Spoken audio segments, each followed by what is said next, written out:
Okay, first episode of Witcher season 2. Quick round off. I'm going to give my season 1 impressions, then talk about why it felt more personal. This introduction into season 2, the worlds, the characters, the monsters, my feelings on a fight in this episode. Uh,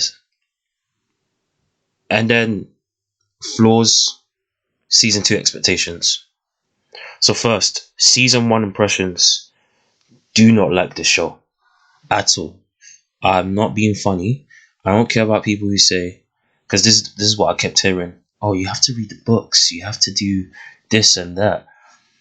No, there's so many people. Unfortunately, there's probably an extension of like what I call MCU syndrome, where I'm a culprit of this. I just read Spider-Man. I feel like there's so many things I wouldn't understand unless I read comics or went on fan websites. But it's important to understand mythologies and have it explained to you in stories without feeling like everything, whether it's based on adaptation or not, is something that I have to read up about in a RPG. Understands that wanted to take a deep dive, but it's not me. So that's a big thing about why I don't like season 1, and I feel like specifically the structure felt all over the place. I learned during watching it. Geralt was taking place in the present, Ciri the future, Yennefer the past, and then they all collided with each other in their respective timelines.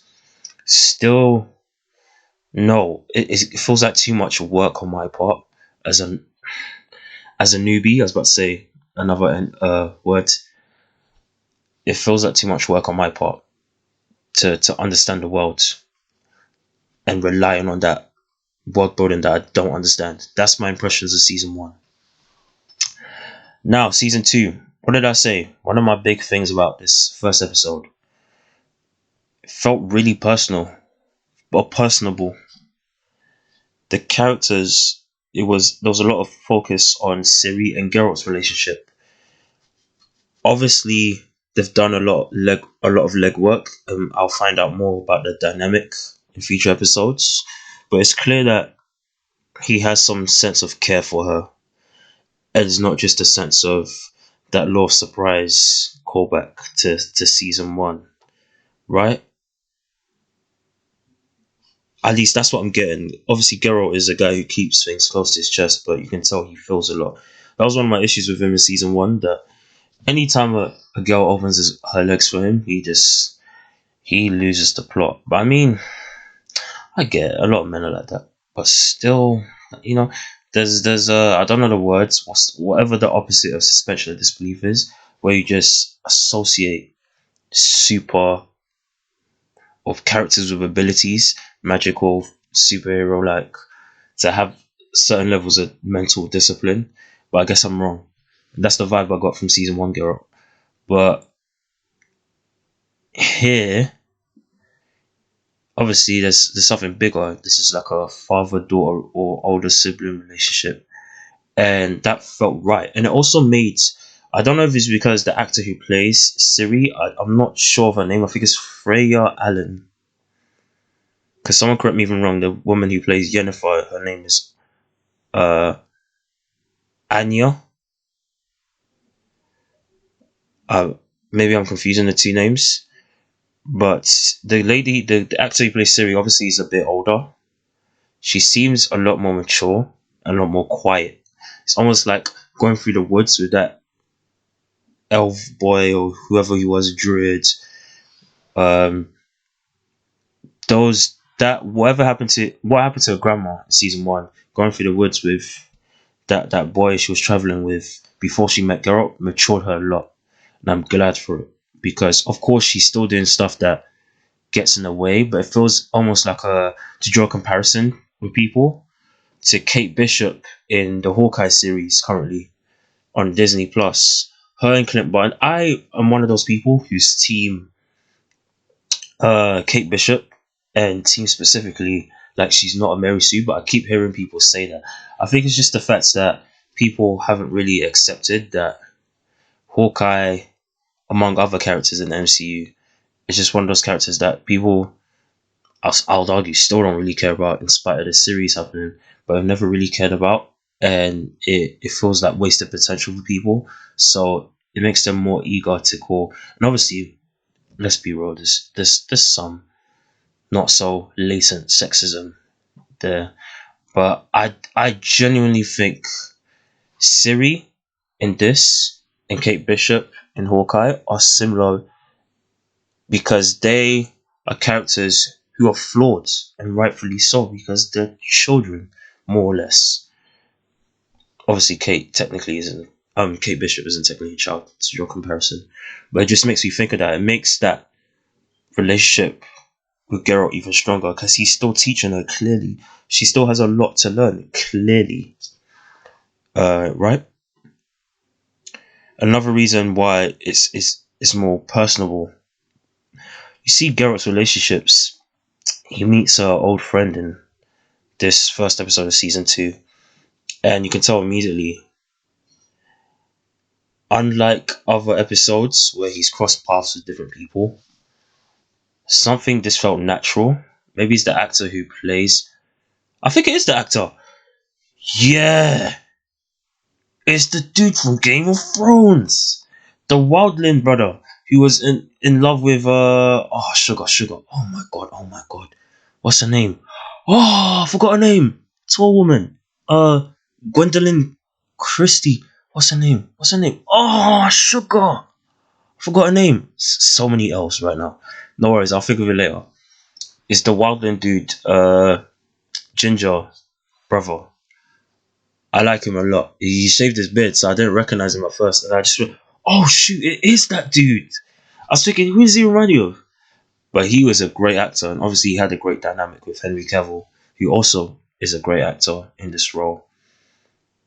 And that's another way it made it personable to me in this episode. I really prefer that personally over other aspects of the episode that I'll get to.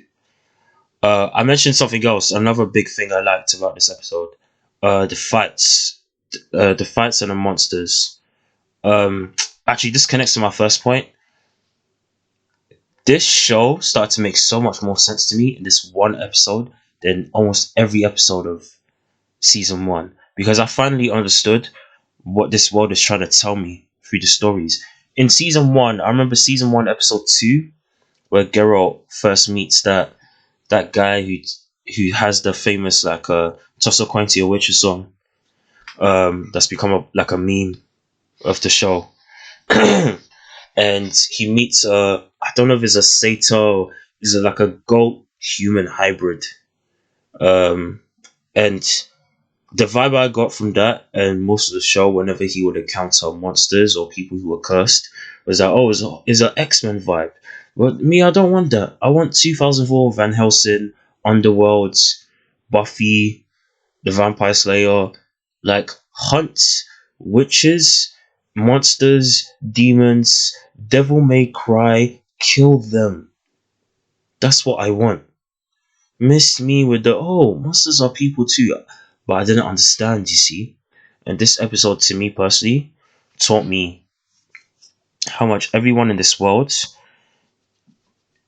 yes, in a simplistic sense, is on like a food chain and it's just like a kill or be killed. But it really does feel like some people just can't help their nature and they've fallen on some terrible luck. Can you imagine living in this world and being cursed all the time?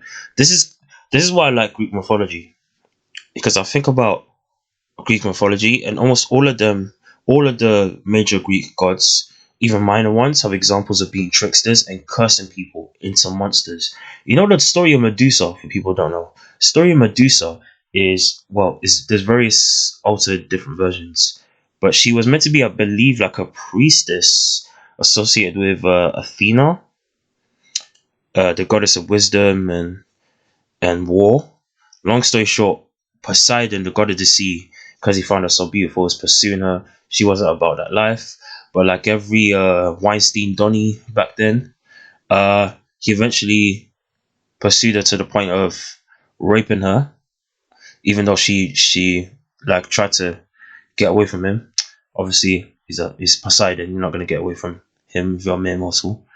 Rapes her on the cold hard floor. There's different versions. I think is not always in Athena's temple, but he rapes Medusa in the temple of Athena. Medusa, because she thinks, hashtag sisters are doing it for themselves, she prays to Athena. Athena, the little dickhead she is so disgusted.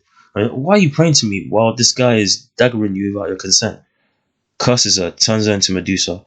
That's what witches going for. Witches going for the fact that in the real world, if there were witches and wizards, every brother and sister out there who slighted someone would be getting cursed.